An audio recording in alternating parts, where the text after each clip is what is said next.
Every generation has wondered if they were living in the last days. During the fall of Rome, during the Black Death, during the chaos of the world wars, people believed the end was near. Yet, time rolled on. But what if this time really is different? What if the convergence of world events, technological breakthroughs, and geopolitical turmoil isn't just another cycle of history, but the very signs spoken of by ancient prophets thousands of years ago? For Bible prophecy believers, the evidence has never been stronger that we are living in the biblical end times. The Bible is not vague when it comes to the last days.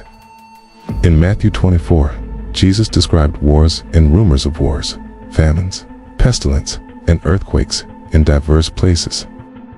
The Apostle Paul warned of a world spiraling into selfishness and moral corruption. The book of Revelation describes a one-world system, a figure known as the Antichrist, and technology that would control buying and selling. For centuries, these predictions seemed symbolic or impossible. But today, in an age of AI, digital currencies, global surveillance, pandemics, and unprecedented wars, prophecy seems to be meeting reality. This video will explore the biblical warnings and match them to the headlines of our time.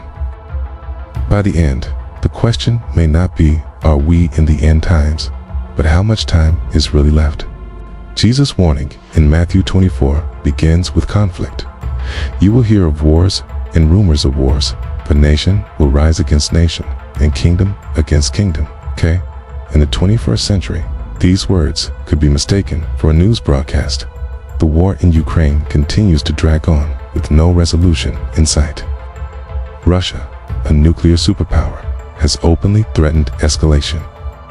At the same time, tensions between the United States and China grow sharper, with Taiwan as a potential trigger point for global war.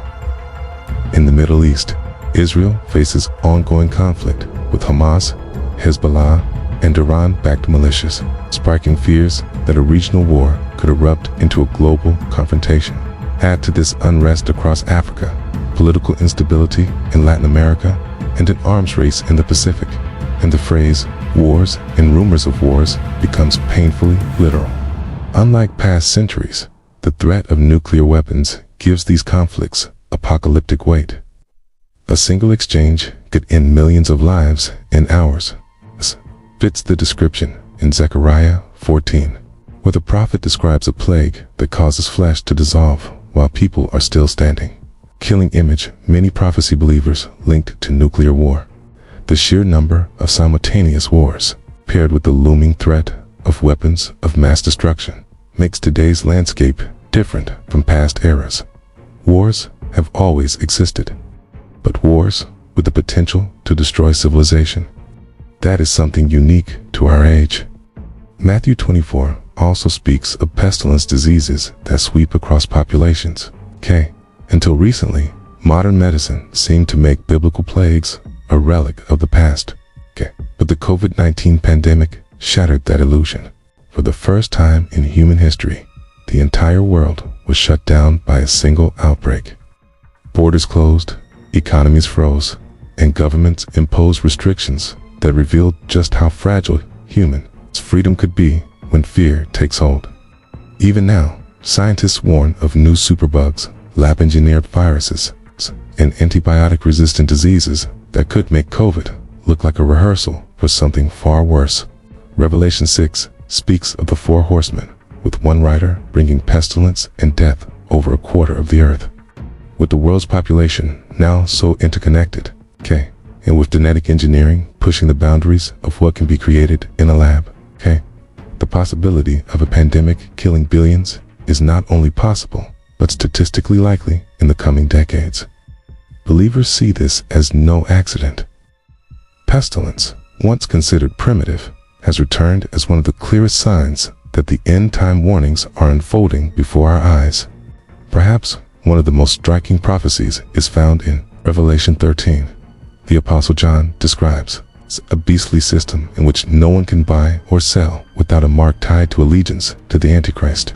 For centuries, skeptics laughed at this idea, How could any government control all commerce across the globe? But now, the technology exists. Central bank digital currencies are being developed worldwide.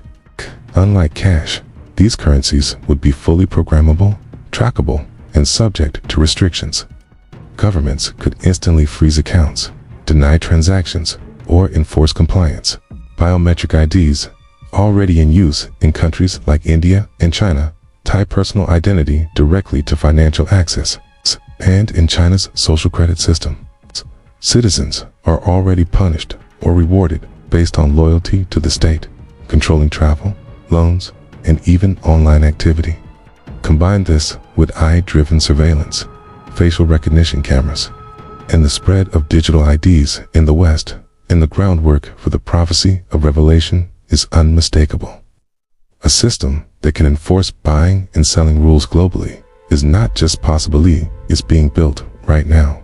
No discussion of end times prophecy can avoid Israel.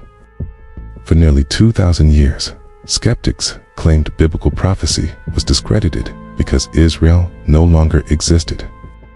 But in 1948, against all odds, Israel was reborn as a nation. This single event fulfilled dozens of prophecies from Ezekiel, Isaiah, and others that spoke of a regathering of the Jewish people from all nations back to their land. Believers saw it as the ticking clock of the last days beginning. Today, Israel is once again at the center of world attention. The ongoing conflict with Gaza, Hezbollah, and Iran echoes biblical warnings that nations would rise against Jerusalem. Zechariah 12 foretold that in the last days, Jerusalem would be a cup of trembling to all nations, a point of global tension. That prophecy is fulfilled nightly on our news screens. The rise of calls for a two-state solution, the growing global hostility against Israel, and the threat of a regional war escalating into world war align perfectly with end times expectations. Israel's existence, survival, and centrality to world politics is one of the strongest proofs to prophecy believers that we are living in the biblical end times. The Apostle Paul in 2 Timothy 3 warned that in the last days, people would become lovers of themselves, arrogant, disobedient, without natural affection, and hostile to truth. Many believers look at the cultural landscape today and see this warning fulfilled. The rise of social media has created a world obsessed with self-love, vanity, and self-promotion. The breakdown of family structures, the confusion of gender and identity, and the normalization of behaviors once considered immoral all seem to echo Paul's description. At the same time, hostility toward biblical truth has grown. In many Western countries, public displays of faith are mocked or restricted, while lifestyles contrary to Scripture are celebrated and promoted. The shift has been so rapid that even non-religious observers note the moral disintegration of society. For prophecy believers, this isn't cultural evolution, it's the direct fulfillment of warnings written 2,000 years ago. Revelation describes a mark that would control buying and selling. For centuries, the mechanics were unclear, but technology has now caught up with prophecy. Microchips implanted in the hand are already being tested for payment systems in Europe. Biometric verification, like palm scanning, iris scans, and facial recognition, are spreading across airports, banks, and retail systems. Digital IDs tied to health records, finances, and travel permissions are advancing worldwide.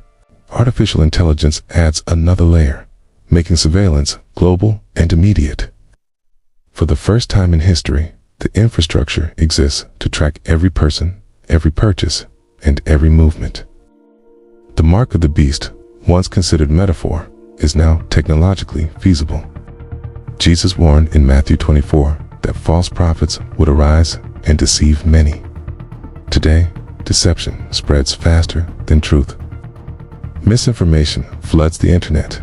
AI-generated deepfakes blur the line between real and fake, and charismatic leaders rise promising peace, prosperity, or revolution. Even within religion, new movements blend Christianity with self-help, New Age practices, or prosperity promises. Prophecy believers see this as the very deception Jesus warned about: spiritual counterfeits, designed to lead people away from truth. Wars and rumors of wars, pestilence, global control systems, Israel at the center, the fall of morality, the rise of deception, technology enabling prophecy. Each of these signs could be dismissed in isolation, but together they form a convergence unlike any time in history. In past centuries, one or two signs seemed present, but never all at once. Today, every single major prophetic marker is active simultaneously.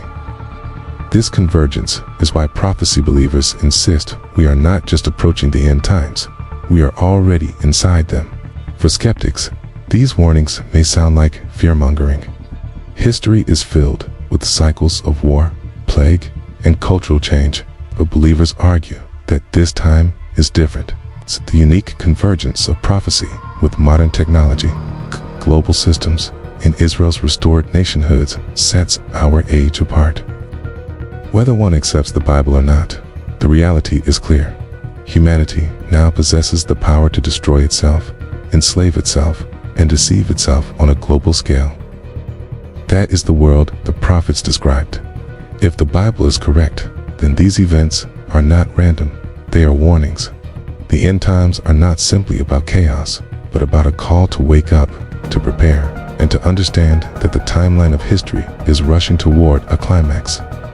So, are we living in the biblical end times? For prophecy believers, the answer is yes. Not because of fear, not because of speculation, but because the signs written thousands of years ago are unfolding right now, before our very eyes.